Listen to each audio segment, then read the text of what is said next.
우리는 왜 같은 선택을 반복할까요? 사람은 살아가며 끊임없이 선택합니다. 아침에 눈을 뜨는 찰나의 의식부터 다시 깊은 잠에 드는 순간까지 우리의 삶은 선택이라는 정교한 벽돌로 쌓아 올린 성벽과 같습니다. 우리는 의식의 수면 위에서 명확한 이유를 가지고 결정을 내린다고 믿지만 사실 그보다 훨씬 거대한 무의식의 해류가 우리를 조종하고 있음을 깨닫지 못할 때가 많습니다. 무엇을 먼저 볼지, 어떤 말을 내뱉을지, 타인의 눈빛에 어떤 표정으로 응답할지, 심지어 어느 방향으로 몸의 무게중심을 옮길지까지 이 모든 미세한 움직임은 사실고도로 축적된 선택의 결과입니다. 그래서 사람은 늘 자신이 새로운 선택을 하고 있다고 믿습니다. 어제와는 다른 아침을 맞이했고 어제보다 성숙한 내가 오늘을 살고 있다고 자부합니다. 그러나 삶을 조금만 더 멀리서 마치 타인의 생애를 관찰하듯 조망해보면 이 믿음은 모래성처럼 쉽게 흔들립니다.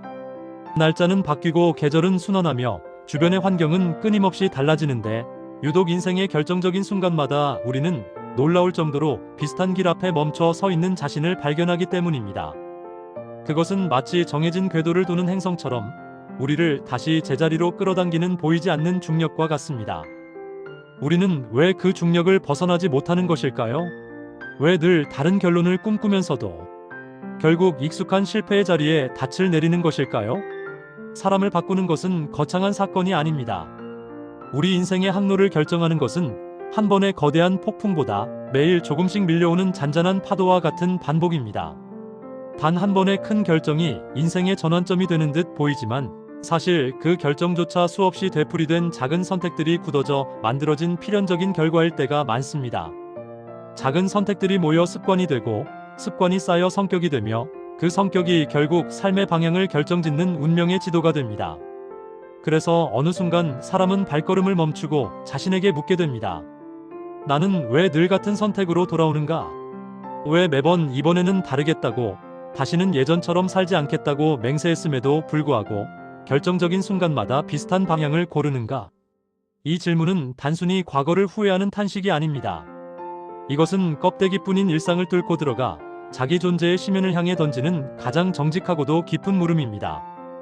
이 물음에 답하기 위해서는 우리가 그동안 상황이나 환경이라는 이름으로 도망쳐왔던 그 익숙한 변명들부터 걷어내야 합니다. 반복의 비밀은 외부에 있는 것이 아니라 우리 내면의 가장 어두운 방 속에 숨겨져 있기 때문입니다. 우리는 상황과 성격 뒤에 숨습니다.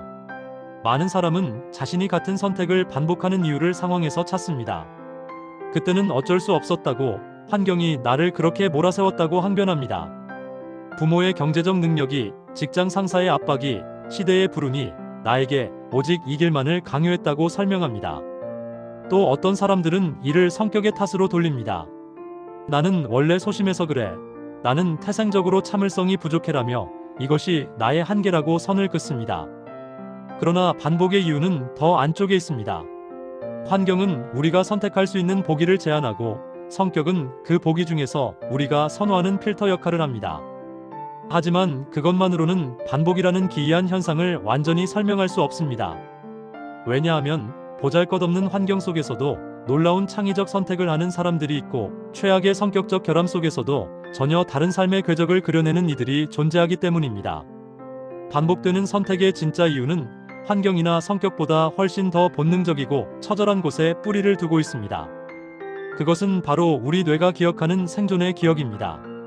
우리가 반복하는 그 불편한 선택들이 사실은 우리의 무의식 속에서 우리를 지키기 위해 필사적으로 작동하고 있는 방어 기제라는 사실을 우리는 직시해야 합니다.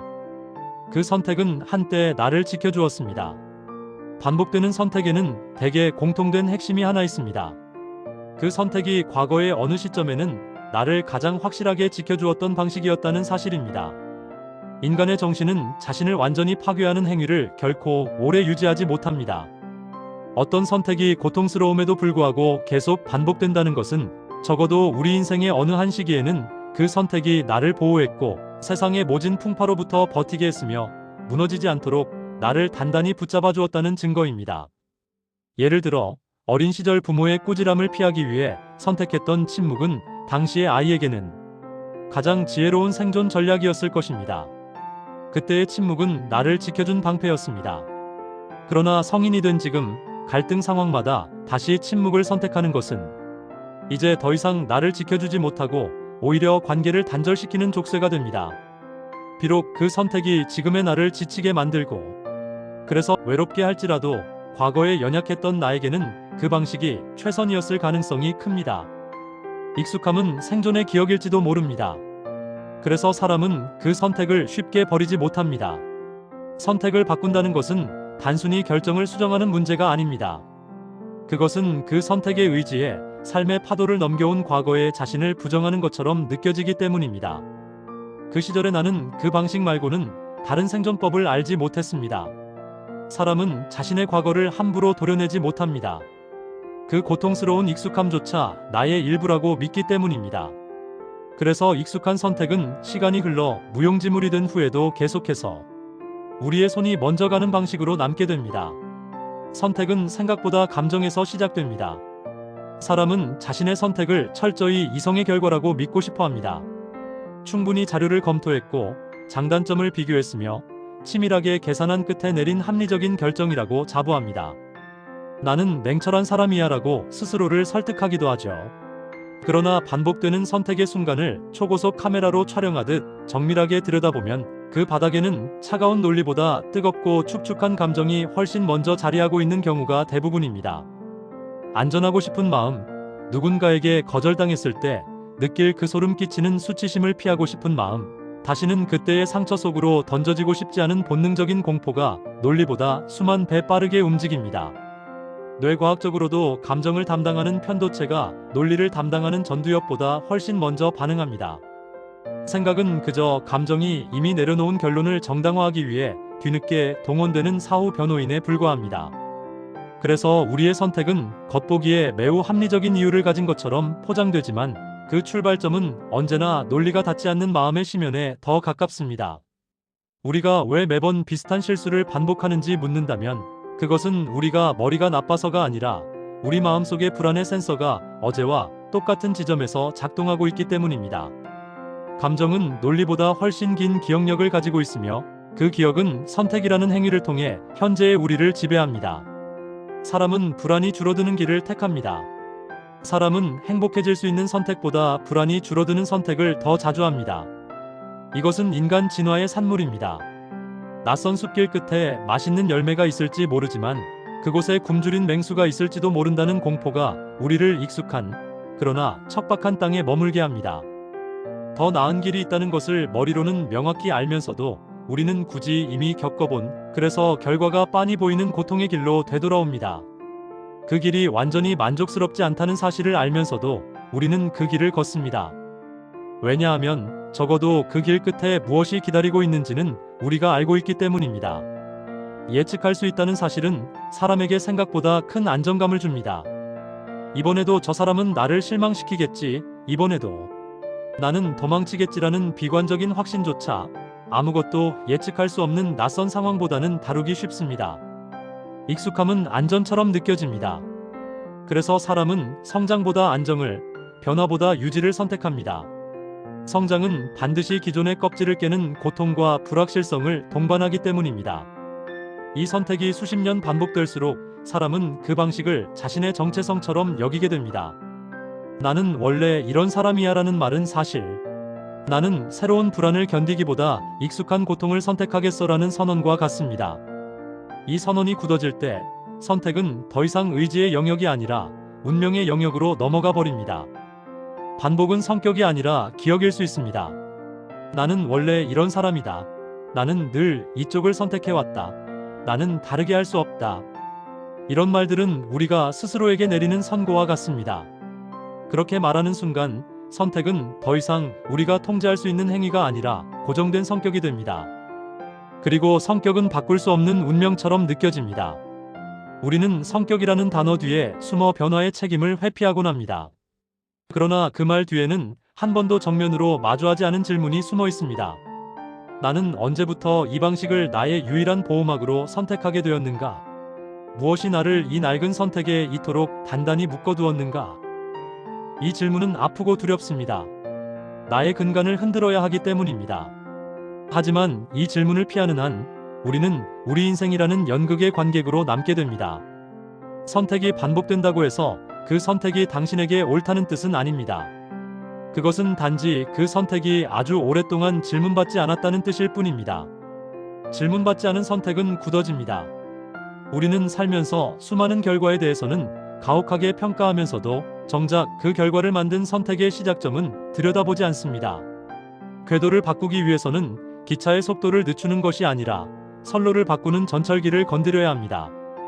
그 전철기가 바로 우리가 스스로에게 던지는 질문입니다.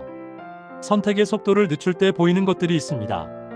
선택을 바꾸기 위해 필요한 것은 하늘을 뒤흔드는 대단한 결단이나 인생 역전이 아닙니다. 대부분의 사람에게 진정으로 필요한 것은 익숙함을 의심해보는 작은 용기입니다. 지금까지 해오던 방식이 정말로 유일한 방법이었는지, 이 선택이 여전히 나를 지켜주고 있는지, 아니면 이제는 나를 옥죄고 있는지를 정직하게 묻는 용기입니다. 그 질문을 던지는 찰나, 우리 뇌의 자동항법 장치에는 미세한 균열이 생깁니다.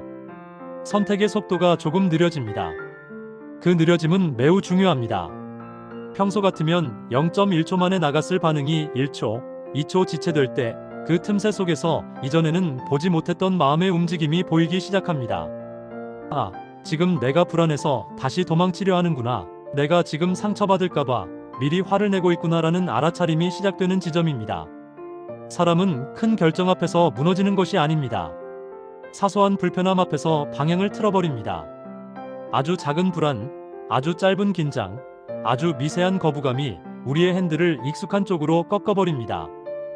그리고 그 작은 감정들이 쌓여 삶의 거대한 패턴을 만듭니다. 그래서 반복되는 선택을 멈추기 위해서는 그 감정들을 없애려 하기보다 있는 그대로 바라보는 연습이 필요합니다. 감정은 억누를수록 용수철처럼 더 강하게 튀어오르기 때문입니다. 이것은 배신이 아니라 이해에 가깝습니다. 반복되는 선택을 멈춘다는 것은 지금까지의 나를 부정하는 일이 아닙니다. 그것은 배신이 아니라 이해입니다. 지금까지 당신이 붙잡아온 그 낡은 선택들은 분명 그때의 당신을 지키기 위한 최선이었을 것입니다. 그 선택이 없었다면 당신은 여기까지 오지 못했을지도 모릅니다. 그러니 자신을 너무 몰아세우지 마십시오. 당신의 무의식은 오직 당신을 살리기 위해 그 고통스러운 반복을 선택해왔던 것입니다. 다만 이제 당신은 그 선택이 여전히 필요한지 다시 물을 수 있는 자리까지 성장했습니다. 과거에는 나를 지켜주던 튼튼한 성벽이 이제는 나의 앞길을 가로막는 담장이 되었다면 이제는 그 담장을 허물어도 괜찮습니다. 이것은 과거에 대한 배신이 아니라 현재의 나를 향한 정직한 예우입니다. 자신을 다시 이해하려는 시도는 우리 삶에 큰 해방감을 선사합니다. 선택을 다시 바라보기 시작하면 사람은 선택 앞에서 잠시 멈추게 됩니다. 예전 같으면 바로 손이 갔을 그 익숙한 선택지 앞에서 한 박자 쉬게 됩니다. 그리고 그 쉼표 속에서 이전에는 보지 못했던 다른 가능성이 희미한 빛처럼 보이기 시작합니다. 선택지가 갑자기 수백 개로 늘어난 것이 아닙니다. 마음을 바라보는 시야가 조금 넓어진 것뿐입니다. 하지만 그 작은 시야의 차이가 인생의 항로를 완전히 다른 곳으로 인도합니다. 선택을 대하는 태도가 삶의 리듬을 바꿉니다. 선택은 한 번 바뀐다고 해서 인생 전체를 즉각적으로 바꾸지는 않습니다. 하지만 선택을 대하는 태도가 바뀌면 인생이 흘러가는 속도와 공기의 질감이 달라집니다. 급하게 결론을 내리지 않고 익숙함에 곧바로 기대지 않고 자신의 마음이 왜 이 선택을 원하고 있는지를 잠시 기다려주는 태도. 이 고요한 기다림은 삶의 리듬을 바꿉니다. 이 리듬의 변화는 처음에는 잘 드러나지 않습니다. 주변 사람들도 당신이 변했는지 알아채지 못할 수도 있습니다. 하지만 시간이 지날수록 이 작은 리듬의 차이는 분명한 인생의 격차를 만듭니다. 사람은 선택을 통해 자기 자신을 만들어 왔습니다. 반복된 선택은 지금의 당신을 만들었고 그 선택들이 모여 지금 당신의 삶의 형태를 이루고 있습니다. 그렇다면 선택을 다시 바라본다는 것은 나 자신을 다시 설계하려는 위대한 시도라고 할 수 있습니다. 나는 왜 이 사람이 되었는가? 나는 왜 이 삶을 살고 있는가? 이 질문 앞에서 도망치지 않는 것이 중요합니다.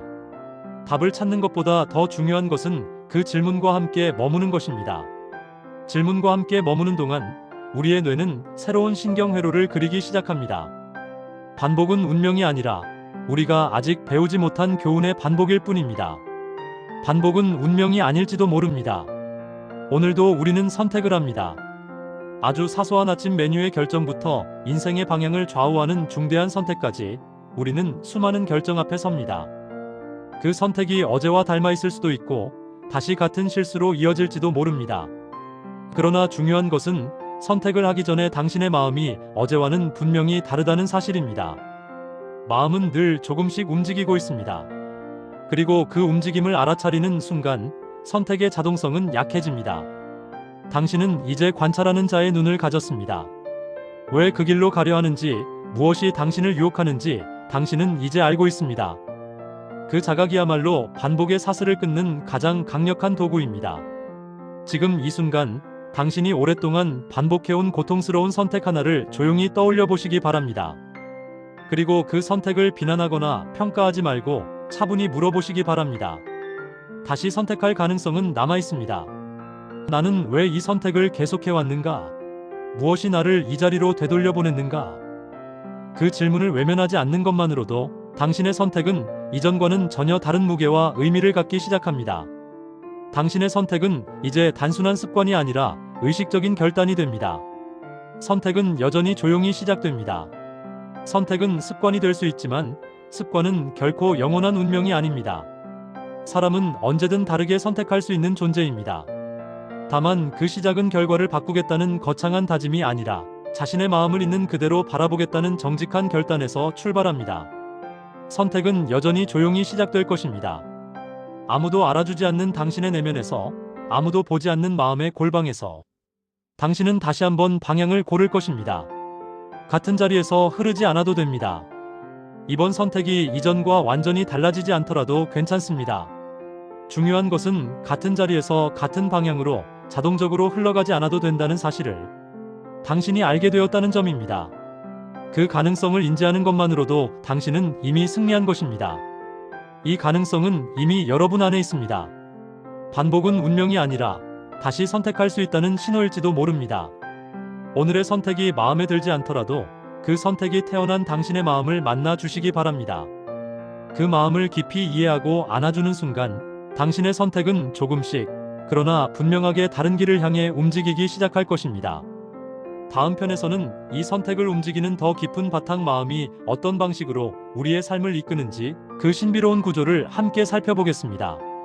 당신의 새로운 선택을 진심으로 응원합니다.